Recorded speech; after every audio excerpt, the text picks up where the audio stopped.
And it's not about the English per se. It's about you understand the passage. So Mhm. it helps when you know English, but it's not the reason for success. So I think critical thinking is the main point on this section. The course from eGMAT and learn about the pre-thinking method that was very helpful for me to understand the passage, understand the choices, and so on. And that helped me a lot. Something that I like the most on eGMAT was the statistics that come within the question. How many people chose each choices, the median time, the graphic. I think that helped me a lot to wait. I am doing better than most people. I chose Mhm. the wrong choice that most Mhm. people chose. So okay, I fell into a trap here and this helped me a lot.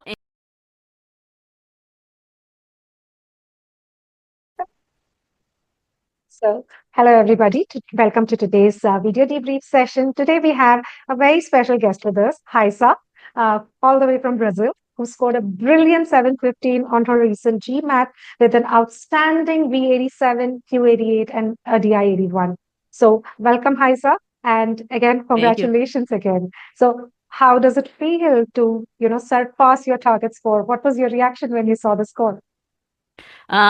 Relief, mainly because I would not have to do the test again. I was so nervous, and I think it was worth it because it was very challenging for me. I am a consultant and work long hours. It was very difficult for me to get some time to study and get better. And I think eGMAT helped me a lot through this process, but mainly it was relief.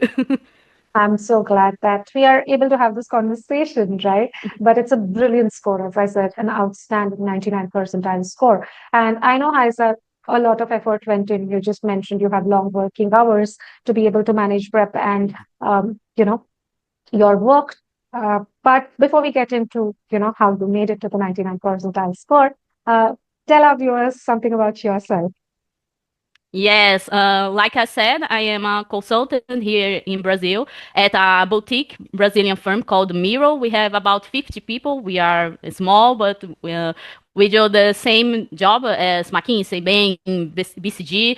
And something about myself personally is that I am a excellence driven person. Mhm. So I am a computer engineer at one of the top main universities here in Brazil, the Aeronautics Institute of Technology, and I Mhm. graduated with summa cum laude Oh, honors. So I think when I do something, I do at the excellence. mhm. Because this is what drives me as a person, and I was so happy to get a brilliant 17-15 score because it was a result of my all my work and my dedication to this moment. God, it shows that you strive for excellence. I was looking at your account, the amount of effort that you put in, and the review that you've done to nail the score. It shows, right? Mhm. So, Kaisa, we were discussing as to getting into the GMAT preparation. What was your biggest challenge? And being a non-native speaker, you mentioned verbal was your verbal was the biggest challenge getting into the preparation, right? And from there, it being the biggest challenge to a brilliant V87, a stupendous 99 percentile. How did you manage that? Yes, I studied on my weakness that were critical reasoning section. So I did all the course from eGMAT and learned about the pre-thinking method that was very helpful for me to understand the passage, understand the choices, and so on. And that helped me a lot. And Mhm. I think the questions were very similar to what I saw on the official test, and that Mhm. helped me a lot because my preparation was very targeted and focused on on the GMAT questions. So I think that pre-thinking method was essential for me to get the score. Got it. I was actually looking at, your CR stats, Haisa, Yeah. and I have a snippet to show, where you started out with CR, which was, as you said, you know, the biggest challenge. I would not be Yes. wrong calling it the biggest challenge. You started out at a 45% accuracy for Hmm. your hard questions, and from there you improved to a 73% accuracy, which is a clear 90th, 95th percentile. So we can see the evidence of the Yes. approach that you're talking about, which helped you. So, how easy or difficult was it to adopt pre-thinking? Because I can see in the same Hmm. graph that the time also came down. It was not just the accuracy that went up, but the time Yes. also came down. So tell us, how did you adopt this process and how did it actually help you improve accuracy while reducing the time? Yes, I think when you understand the context on using pre-thinking, the choice analysis become more quickly. That's why Mhm, the time came down because mhm, when I took more time on a critical reasoning question, it was because I was not understanding the choices, I was not understanding the text, mhm, and that's why I think the time came down. And what helped me to get my accuracy up was the error log that you have. mhm, It helped me a mhm, lot. So I done a quiz and I was reviewing my answers thoroughly to get what I was getting wrong, why I chose the wrong answer. I did not pre-think this situation, and I think that helped me a lot with my reviewing the questions, also not only doing the course, because the course is the basis. So to get a 70% accuracy in hard questions, you will have to go further from that, and reviewing the questions. And what I did wrong was mainly what drove me to get a higher accuracy. True. See, whenever we see somebody with such an astounding success, we think it must have, of course, we know that people have put in the effort, but the amount of review that goes into getting there and the number of obstacles that you have to overcome, right? It's not a linear path to success. Yes, There are those quizzes wherein you don't get that level of accuracy, but yes, as you rightly said, to review it, to fill in your error log and improve quiz on quiz is what finally gets you there. And I think this image is a proof, right? I can see so many data points here. It culminated in that 70% accuracy for your yes, hard CR questions. But it was not a straight journey. I can see yes, a 35% there, and then finally you hit a 55, then it dropped to 35 again. And yes, this is what I tell a lot of, sometimes when the scores don't go up or they hit a downward trend, they yes, take it very personally, they get demotivated. But then yes. when you review it, success is right around the corner, right? Yes, it was a very challenging time for me, and I was a little demotivated when I got these low scores. But I had the test day, and I had to move on and to do something to get to my objectives. It was difficult, but it was worth it at the end. Yeah, yeah, it is difficult, right? Anything Yes, that is worth it in life doesn't come easy. So, yes, right. yes, And you have to do that, right? Nobody likes looking at quizzes which didn't go well. But as you said, you strive for excellence and you didn't let it go. And it was just a matter of another a couple of quizzes and reviews, and you were there. And that yes, just translated to this brilliant V87. So very, very heartening, Hi, sounds so inspiring to know this, right? Because as I said, it's one thing to see a steadily improving graph, but one thing to see those dips and you yes. coming out strong. So congratulations on that. Uh, Thank you. Now, coming to, we were discussing that being a non-native speaker comes with its own challenges, and but you still overcame that, and you got to such a great score. So, and you mentioned that that is also because it's not strictly language skills that you need to crack the GMAT, but more of reasoning and critical thinking skills. So just take us through your opinion about that and how that really helped you get here. Yes, yes. I think when you know the English, it helps but Mm-hmm. it's not the only thing that you have to do well on critical reasoning. You have Mm-hmm. to really, really have a critical thinking about the text that you have read, what it means, and to pre-think the answers. That's why I told before that my time went down, because when you Mm-hmm. pre-think, the answers come more naturally. And it's not about the English per se. It's about you understand the passage. So Mm-hmm. it helps when you know English, but it's not the reason for success. Sometimes there were some words that I didn't know, but I Mm-hmm. could infer based on the context. If you understand Mm-hmm. the context, something that would mean that word. So I think critical thinking is the main point on this section. Very true. Very true. And as we say, trust the test maker. It's not a language test. It is, as you rightly Yes, said, it's about critical thinking. So you can always contextualize the words. You can always contextualize a lot of things and still yes, excel. yes, So Haisa, now coming to, verbal, you did a stupendous job. You were already starting at a decent stage when it comes to quants, but I think your starting score was around a Q84 and you made it to a Q88. You did yes. a whole lot of questions on Scholaranium. You've taken cementing quizzes. So tell us how that helped you fine tune and take, 84 is a good score. 88 is a way better score, right? So how did it Yes. help you make that jump? Yes, yes. Um, I think the quant questions on Scholarium were more difficult than the official test, and that Mm-hmm. helped me because I thought that the test was easy, and I did quickly, and I had time to review my answers, and I reviewed correctly my answers. So I think the eGMAT questions on quant are very, very difficult and very challenging to do on the 2 minutes time. It was challenging for me, but as I did when I entered my university, it was one of the hardest tests in Brazil. We also learned tougher questions, more difficult questions than the actual exam. And I think this approach helps a lot because when you go to the test, it's easier and you do it quickly. And you already know what would come. The worst that could come, it was on the eGMAT course, mainly. God, there's a saying, you sweat in the battle so that you don't bleed in the war. Right. So, Yes. yeah.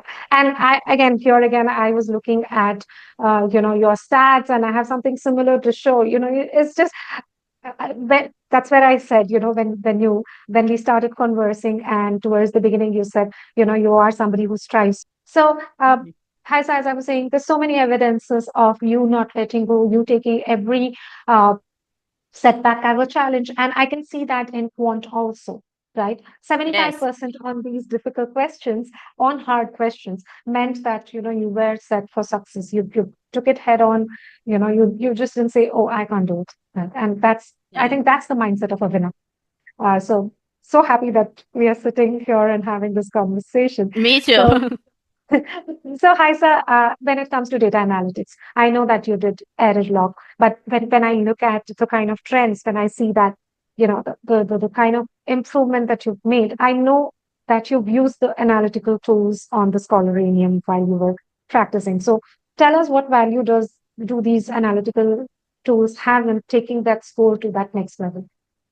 Yes, something that I like the most on eGMAT was the statistics that come within the question. Mm-hmm. How many people chose each choices, the median time, the graphic. I think that helped me a lot to wait. I am doing better than most people. I chose the wrong choice that most Uh-huh. people chose. So okay, I fell into a trap here, and this helped me a lot. And also these graphics on Scholaranium, they are very intuitive, and they helped me a lot to go through the process of getting better. And I liked the cementing quizzes. Mm-hmm. Was why I took all of them, because they are really a really good parameter to getting a higher percentile on each subtopic. That was why I think eGMAT was so good, because Mm-hmm. I had one cementing quiz per subtopic, and that covered all that I could get on the exam day. Very true. I think, when you're looking to get to that 99 percentile or higher score, what you also need to a large extent is focused practice to fix your Yes. weakness, and then being able to deep dive to see, again, what are those small little areas that need improvement. It's more in the realm of fine tuning than practice. And that is where the analytical tools, the ability to be able to create those topic specific quizzes comes in, right? Uh, Yes, it was very helpful for me. that's so good to know. Hi, so now coming to, this was a sprint. I know you started like about month and a half, 2 months back, and Yeah. here we are already discussing such a brilliant score. So getting into the test day, what was your mindset like? Were you confident? How did you, I'm sure there was a small little bit of nervousness. How did you manage that during the test? So if you could take our viewers through, how did you manage your test day nerves at Q88? Yes, yes. Firstly, I had to do the test outside my city because in Brazil we only do in São Paulo. I don't live in Mhm, São Paulo, and I had to go there one day before. mhm, And sincerely, I didn't sleep well because of my nervousness. And the test was at 8 a.m. It was so early, and I had to get up early. And I remember when I got into the computer and all, they had these headsets that are to you don't so you don't hear anything mhm, outside. And I remember I could only hear my heartbeat because I was very very nervous on the day. But when I went through the verbal questions, I chose mhm, verbal to be my first because the mhm, worst that could come, it was verbal for me. And when I was doing the questions and I was confident about my choices, I was calming down. When I was doing the quant session, that was my last one. It was okay. That's it. mhm, I think I did great. I When I was at the end of the test, I was feeling way more confident, and I think that also helped a lot with my score. And when I got the 70 50 grade, almost couldn't believe it because it was very high, and I wasn't expecting this because on the official tests I was with a great score, but not this higher. It was yeah, a very that, great surprise. yes, it was. I think it was a well-earned prize. It was a well-earned score. Also goes to show that sometimes mocks are not actually reflective of your actual ability because, again, I'm sure the mock that you said where you didn't score as high, I'm sure you reviewed the entire thing out of it and you took the Yes, learnings onto the test, right? So, yes, yeah. So success comes to those who work hard and strive to excel. yes, Hi, Sai, you said it is a relief that you're here now, finally, and it's a brilliant score. It is one of a kind of journey. Just that get trying to get to the excellence. So looking back at the journey, if you were to talk about things that really helped you, which could also help other GMAT test takers, what would that be? yes. I have a tip for someone that is working and also needing to the GMAT test. Is talk to your company that you are taking the GMAT test. I think Mhm, it helped me a lot when I was not hiding it from my company because I was trying to do both well and it wasn't working out. My mental health was struggling because of that. mhm. That's why you see those dips because there were sometimes that I Uh-huh, was almost giving up, and I think mhm, talking to my company and let them know helped me a lot. And mainly on the last week before the test that I took a leave of absence from work, it helped me a lot to get the work stress off, and I could concentrate on the GMAT. So I think that tip helped me a lot through my process. And I was thinking that my company would not take this well, but it was on the contrary. They support me a lot, and that helped me. so, yeah, it takes a village, right? Yes, Your village is your company, it's your colleagues, it's your friends, it's your family.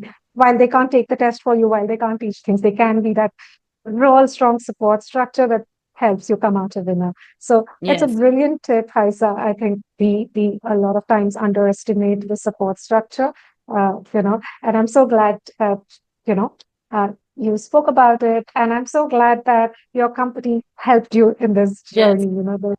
So again, thank you so much. I know you are setting on to the next milestone now, writing your applications and preparing for the next steps. And I really want to wish you all the very best. And I'm sure, the diligence, the spirit with which you've done the course, that is going to help you.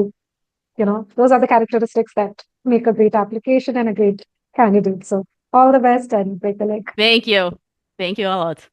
Thank you for the opportunity and for your time also. I think eGMAT is the best course here to guide you through this journey. I'm so happy that we could be a part of your journey. And again, as I said, here's wishing you all the very best from the entire eGMAT family. Thank you so much. Thank